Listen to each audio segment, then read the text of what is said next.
Bendungan pembangkit listrik tenaga air yang besar dan perampasan lahan untuk perkebunan mengancam suku-suku di hilir Sungai Omo. Suku-suku tersebut telah tinggal di daerah ini selama berabad-abad dan telah mengembangkan teknik untuk bertahan hidup di lingkungan yang menantang. Mereka belum memberikan persetujuan bebas, didahulukan dan diinformasikan untuk pembangunan bendungan atau perkebunan dan sudah mulai kehilangan mata pencaharian karena siklus banjir alami sungai.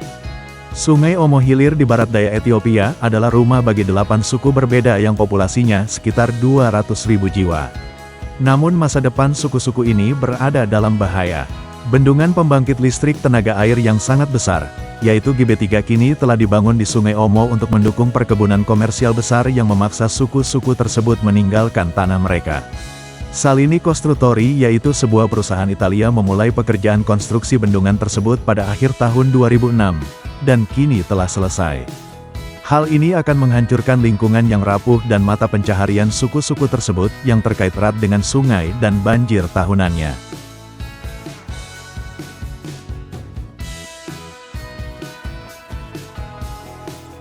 Setelah melakukan studi evaluasi awal, Bank Investasi Eropa dan Bank Pembangunan Afrika mengumumkan pada tahun 2010 bahwa mereka tidak lagi mempertimbangkan pendanaan GB3. Namun bank terbesar Tiongkok, Bank Industri dan Komersial Tiongkok setuju untuk mendanai sebagian pembangunan bendungan tersebut, dan Bank Dunia mendanai jalur transmisi listrik dari bendungan tersebut.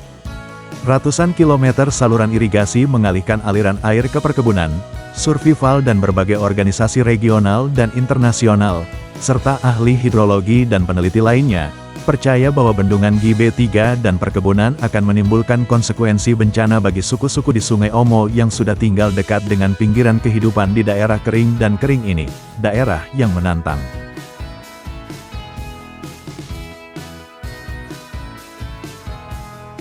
Perampasan tanah.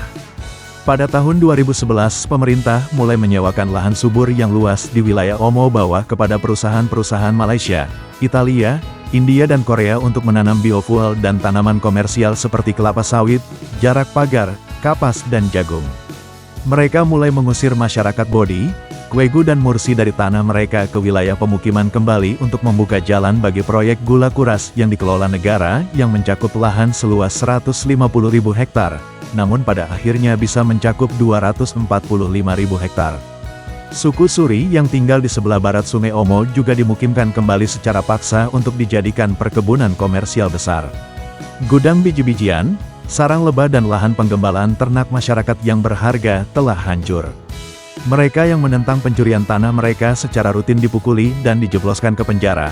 Ada banyak laporan mengenai pemerkosaan dan bahkan pembunuhan terhadap masyarakat suku oleh militer yang berpatroli di wilayah tersebut untuk menjaga para pekerja konstruksi dan perkebunan.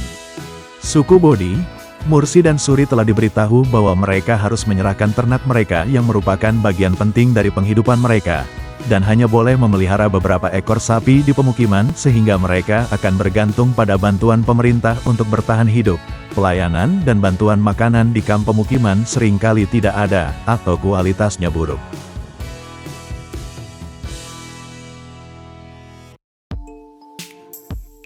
Tidak ada penilaian dampak lingkungan atau sosial yang memadai mengenai dampak perkebunan dan skema irigasi yang telah dilakukan, dan penduduk asli lembah tersebut juga belum diberikan persetujuan bebas, didahulukan dan diinformasikan untuk proyek-proyek tersebut.